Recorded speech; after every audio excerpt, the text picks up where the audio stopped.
नमस्ते दोस्तों, मेरा नाम है सुमन। प्लानर हिस्ट्री पर आप सभी लोगों का एक बार फिर से स्वागत है। हम एनसीईआरटी हिस्ट्री के क्लास 11 के चैप्टर 6 को पढ़ रहे थे और हम पार्ट 3 पर पहुंच चुके हैं। पार्ट 1 और पार्ट 2 में कुछ हिस्सा हमने इस चैप्टर का कंप्लीट कर लिया है। पार्ट 3 हम पहुंच चुके हैं। चैप्टर का नाम है द 3 ऑर्डर्स। तो इन 3 ऑर्डर्स की आगे की जर्नी को शुरू करने से पहले मैं आप लोगों से एक बार रिक्वेस्ट करना चाहूंगी, प्लीज मेरी वीडियोस को लाइक, शेयर और सब्सक्राइब जरूर कीजिए और साथ ही बेल आइकन दबाना ना भूलें, आपको नोटिफिकेशन ताकि मिलती रहे। और क्योंकि पार्ट 1 और पार्ट 2 मैं बना चुकी हूँ, तो आप ये पहले देख लीजिएगा, फिर आपको पार्ट 3 समझ में आएगा। ये सारी स्लाइड्स हम पार्ट 1 और पार्ट 2 में कंप्लीट कर चुके हैं, समझ चुके हैं। अब हम पार्ट 3 पर पहुंचते हैं, द सेकेंड ऑर्डर। ये है आज पार्ट 3 का टॉपिक, द नोबिलिटी। ये नोबिलिटी सेकेंड ऑर्डर क्या था? Central role in the social processes. ये जो नोबिलिटी था, इसका इस फ्यूडलिज्म में सेंट्रल रोल था।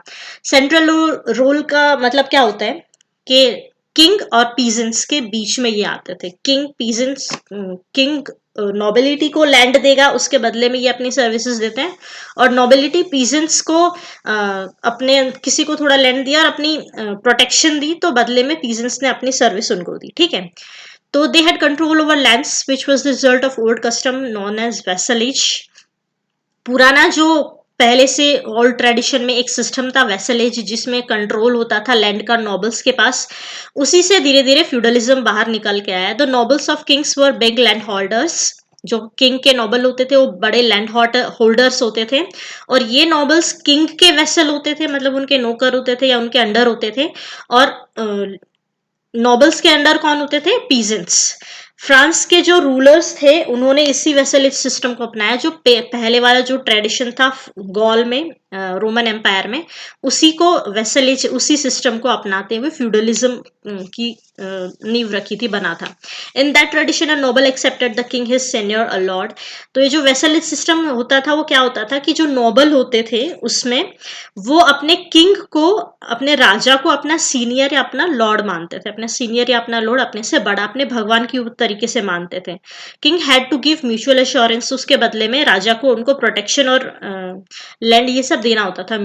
ठीक है, तो ये जो वेसलेज सिस्टम था उसमें क्या होता था, सबसे ऊपर किंग आता है, उसके बाद जो लॉर्ड्स होते हैं या नोबिलिटी होता है वो किंग्स के लिए वेसल है, और उनको क्या देते थे? फीफ और पीजेंट्स देते थे। किंग इनको लैंड देते थे, उसके बदले में मिलिट्री और लॉयल्टी नोबल देते थे। ठीक है, नोबल के नीचे नाइट्स आते थे, वेसल्स टू लॉर्ड। ये किसके वेसल होते थे? नोबल्स के, नाइट्स। तो ये उनको क्या देते थे? होमेज और मिलिट्री सर्विस, और बदले में फूड, प्रोटेक्शन और शेल्टरिंग से मिलती थी। और सेम पीसेंट्स या सर्फ आते थे उनके नीचे, तो इनको प्रोटेक्शन, फूड और शेल्टर मिलती थी, और उनको रेंट पे करना होता था और उनकी जमीनों पर काम करना होता था। ये लेन देन का सारा वेसलेज का सिस्टम था। In return, the lords and nobles agreed to supply the king with soldiers and houses for his army. बदले में इनको ये देना पड़ता था। In return, these knights fought for nobles and the king. Return में नाइट्स उनके लिए लड़ाई करते थे नोबल्स के लिए। The king owned all the land. ऐसे तो ये सारी की सारी जो लैंड थी वो किंग की ही थी, लेकिन उन्होंने उस पर काम करने के लिए नोबल्स को, नाइट्स को, इनको दी हुई थी। ठीक है, he gave an area of land called a fief to rich lords and nobles. The nobles gave some land to professional soldiers. अपनी लैंड में से कुछ लैंड ये कुछ सोल्जर्स को, प्रोफेशनल सोल्जर्स को दे देते थे, और कुछ के पीसेंट्स को उनको दे देते थे, उन पर काम करे और खुद के लिए भी काम करवाते थे। Peasants work the land for the nobles and knights who in turn offered them protection. ठीक है, ये पूरा स्ट्रक्चर समझ में आया? Under that link, both senior and the noble had to make vows with the Bible in the church. अब ये जो वेसलेज था उसमें क्या करना होता था? बाइबल, चर्च में बाइबल को साथ में लेते हुए इन्हें एक शपथ लेनी होती थी कि अपने नोबल या अपने सीनियर के प्रति वो क्या रहेंगे? हमेशा उनकी सेवा करते रहेंगे। The vessel received a charter. उसके बदले में जो वेसल था या उनका नीचे जो था, उनको एक चार्टर मिलता था, एक स्टाफ मिलता था, या फिर लैंड मिलती थी, और उसके बाद वो उनका वेसलेज उनका स्वीकार कर लेता था। The nobles enjoyed several privileges. और इसके साथ साथ, इन सब के साथ, नोबल्स को कुछ प्रिविलेजेस भी मिलते थे, कुछ अधिकार भी मिलते थे उनको। उनको जुडिशियल पावर्स मिलती थी। नोबल्स अपने खुद के कॉइन्स भी मिंट कर सकते थे, अपने कॉइन, अपने सिक्के के अलग से चला सकते थे, अपनी आर्मी अलग से खड़ी कर सकते थे, जिसे फ्यूडल लेवीज कहते थे। ठीक है। To become a vessel, a man performed an act of homage, swearing an oath to serve the Lord. A noble was lord of each and every person settled on his land. अब ये जो noble होता था, ये अपने राजा को Lord कहता था, और किसके खुद लॉर्ड किसके लिए होता था, उसकी जमीन पर जो उसे राजा से मिली है, उस जमीन पर जितने भी पीजेंट्स या नाइट्स होते थे उनके लिए लॉर्ड होता था, उनका भगवान होता था। और उनके हर एक मैटर में डिसिसिव जो डिसीजन कौन देता था, ये नोबल देता था। उनका हर एक तरीके से उनका अधिकार या उनके जो भी काम होने हैं, उनको क्या करना है क्या नहीं करना है, वो सारा का सारा राइट डिसाइड करने का नोबल के पास होता था।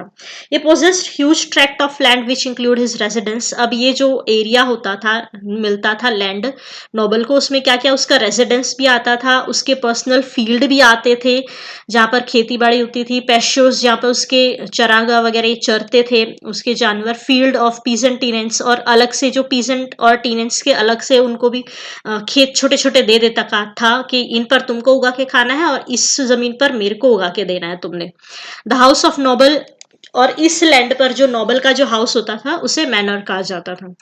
पीजेंट अपनी लैंड भी कल्टीवेट करते थे, सोल्जर्स की भी करते थे, और नोबल की भी करते थे।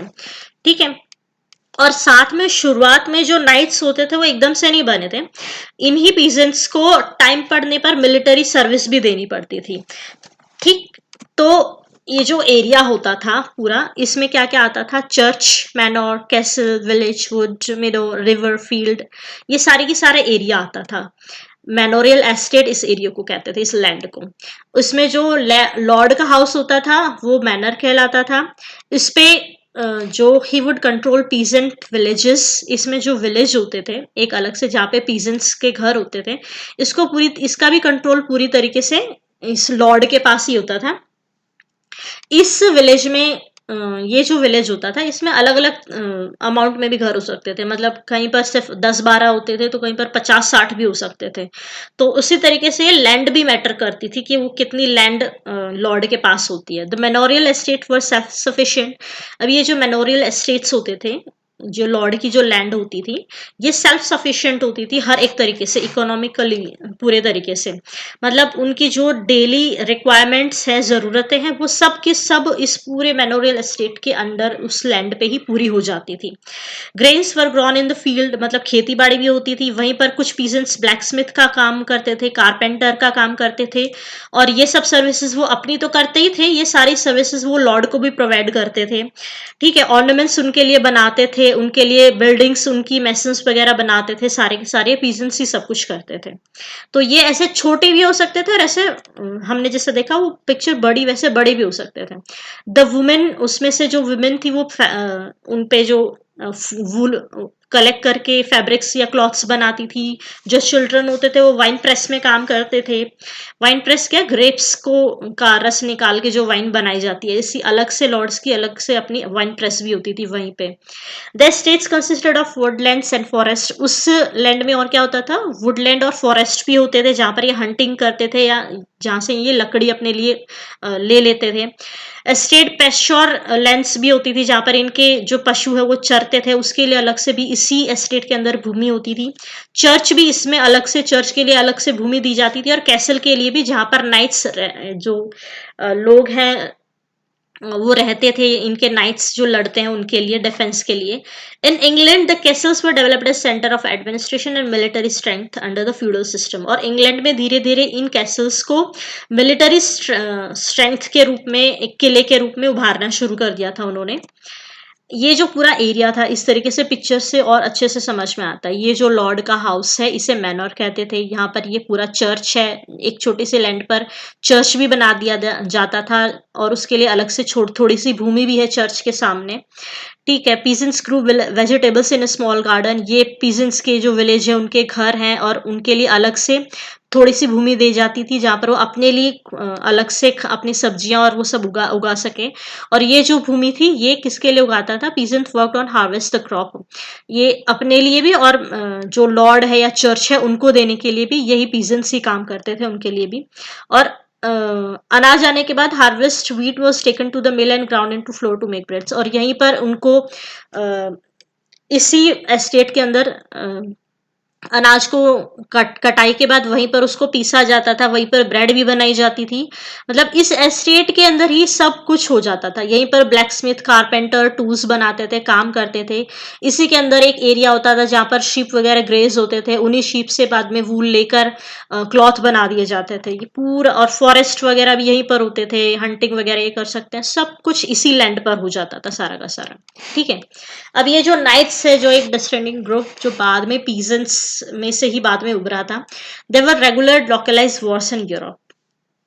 अब जैसा हमने देखा था कि रोमन एम्पायर और जर्मनिक ग्रुप्स ने कब्जा किया था, तो आपस में शुरुआत में उनकी बहुत ज्यादा लड़ाइयाँ होती थी थोड़ी सी।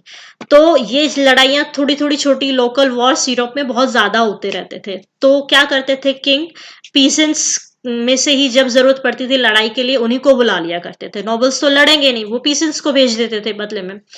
तो वो पीसेंट्स जिनको प्रैक्टिस नहीं है इन सब चीजों की, या फिर उनको ट्रेंड नहीं है किस तरीके से अच्छे से लड़ाई की जा सकती है, तो क्या करना हुआ उसके बाद, इन नॉबल्स ने अलग से एक ग्रुप बना लिया उन्हीं लोगों में से सेलेक्ट करके कि तुम नाइट्स के तरीके से काम करोगे, तुम खेती बाड़ी नहीं करोगे, तुम प्रैक्टिस करोगे और अपनी मिलिट्री सर्विस को और अच्छा बनाओगे।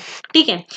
तो the insufficient amateur peasant soldiers and lack of good cavalry had created problems. This led to the evolution of new section of people in society known as knights. They were under the lord who were subordinates of the king. The knights paid his lord customary fees and pledged to fight for him in the war.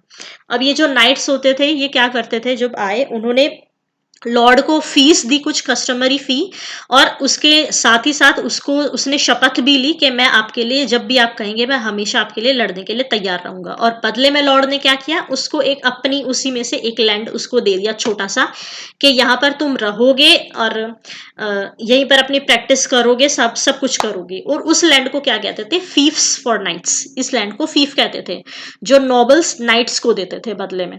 और उसके बदले में service अपनी protection के लिए service अपनी provide करते थे नाइट्स।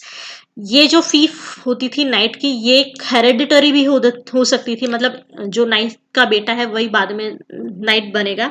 और ये अलग अलग साइज की हो सकती थी, 1000 से 2000 एकड़ तक, उस पर डिपेंड करती थी कि लॉर्ड के पास है कितनी जमीन उनको देने के लिए। नाइट फीफ, जो नाइट की जो फीफ होती थी, लैंड होती थी, उस पर उनका नाइट का खुद का घर होता था, उस पर एक चर्च भी हो सकता था अलग से छोटा सा, वाटर मिल और वाइन प्रेस उनकी वो अलग से बना सकते थे। The peasants cultivated the land of the fief, और उनकी जो खेती की जमीन होती थी उसको कौन कल्टिवेट करता था, फीफ पीजेंट्स जो अलग होते थे। In exchange knight paid his lord a regular fee and promise to fight him for him in war.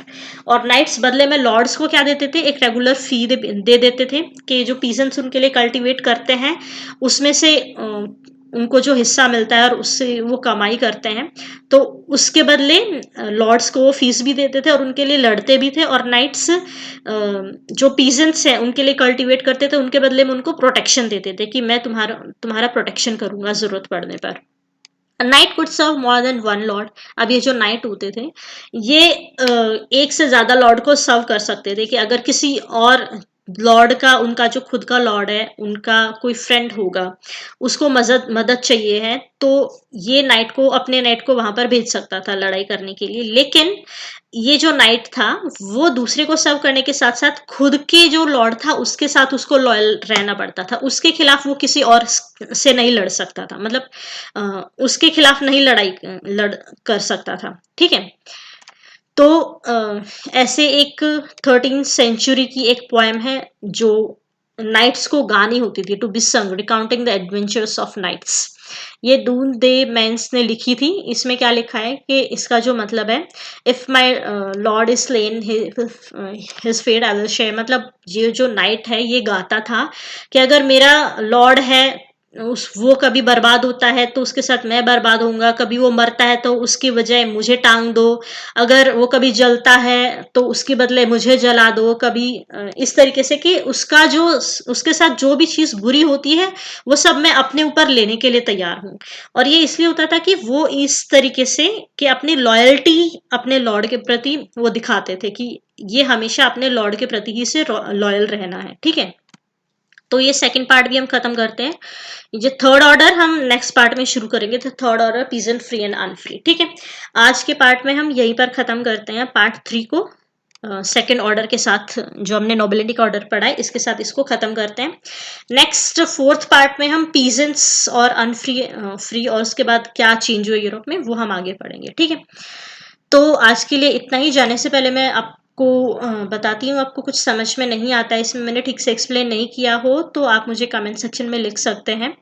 और भी कोई आपको कुछ पूछना है, बताना है, मुझे कुछ राय देनी है, अच्छे वीडियोस मैं बनाती हूँ नहीं बनाती हूँ, कैसी मेरी मेहनत है, आप लोग मुझे प्लीज़ कमेंट में ज़रूर बताइएगा।